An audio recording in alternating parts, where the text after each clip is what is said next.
दुर्भाग्य से कुछ देश ऐसे भी हैं जो टेररिज्म से लड़ने के हमारे सामूहिक संकल्प को कमजोर करना या नष्ट करना चाहते हैं। हमने कई बार देखा है कि कुछ देश आतंकवादियों का बचाव करते हैं और उन्हें पनाह भी देते हैं। किसी आतंकवादी को संरक्षण देना आतंकवाद को बढ़ावा देने के बराबर है। ये हमारी सामूहिक जिम्मेदारी है कि ऐसे तत्व और ऐसे देश अपने इरादों में कभी सफल न हो सके। अगस्त 21 के बाद दक्षिण एशिया क्षेत्र में स्थिति में बहुत परिवर्तन आया है। सत्ता परिवर्तन तथा अल कायदा और आईसिस का बढ़ता प्रभाव रीजनल सिक्योरिटी के लिए एक महत्वपूर्ण चुनौती के रूप में उभर कर सामने आया है। इन नए समीकरणों ने टेरर फाइनेंसिंग की समस्या को और अधिक गंभीर बनाया है। 3 दशक पूर्व ऐसे ही एक रेजिम चेंज के गंभीर परिणाम पूरी दुनिया को सहन करने पड़े हैं। 9/11 जैसे भयंकर हमले को हम सभी ने देखा है।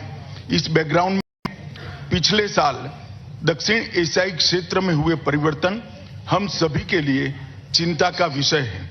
अल कायदा के साथ साथ दक्षिण एशिया में लश्कर ए तोयबा और जैसे मोहम्मद जैसे गुट बेखौफ होकर आज भी आतंक फैलाने का प्रयास में है।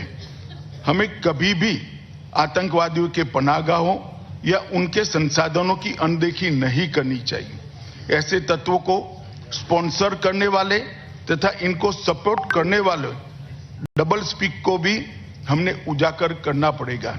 इसलिए यह महत्वपूर्ण है कि यह सम्मेलन सहभागी देश और संगठन इस क्षेत्र की टेररिस्ट चुनौतियों के बारे में सिलेक्टिव या आत्मसंतुष्ट दृष्टिकोण न रखें। टेररिज्म के वित्त पोषण की समस्या व्यापक हो चुकी है। पिछले कुछ वर्ष में भारत ने टेररिज्म के वित्त पोषण पर नकेल कसने में सफलता हासिल की है। टेररिज्म के वित्त पोषण के खिलाफ भारत की रणनीति इन 6 स्तंभों पर आधारित है।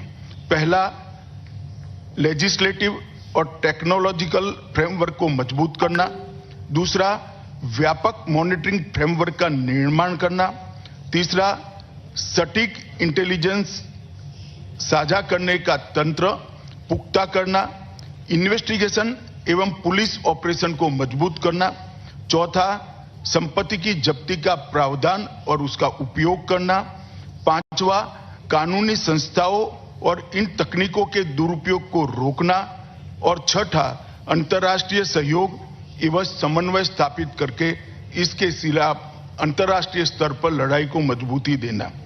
भारत ने इस दिशा में अनलॉफुल एक्टिविटी प्रिवेंशन एक्ट में संशोधन करने, नेशनल इन्वेस्टिगेशन एजेंसी NIA को मजबूत बनाने और फाइनेंशियल इंटेलिजेंस को नई दिशा देने के साथ टेररिज्म और उसके वित्त पोषण के खिलाफ की लड़ाई को सुदृढ़ किया है।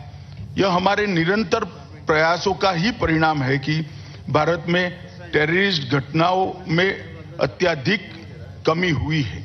इसके परिणाम स्वरूप टेररिज्म के कारण होने वाले आर्थिक नुकसान में भी काफी कमी हुई है।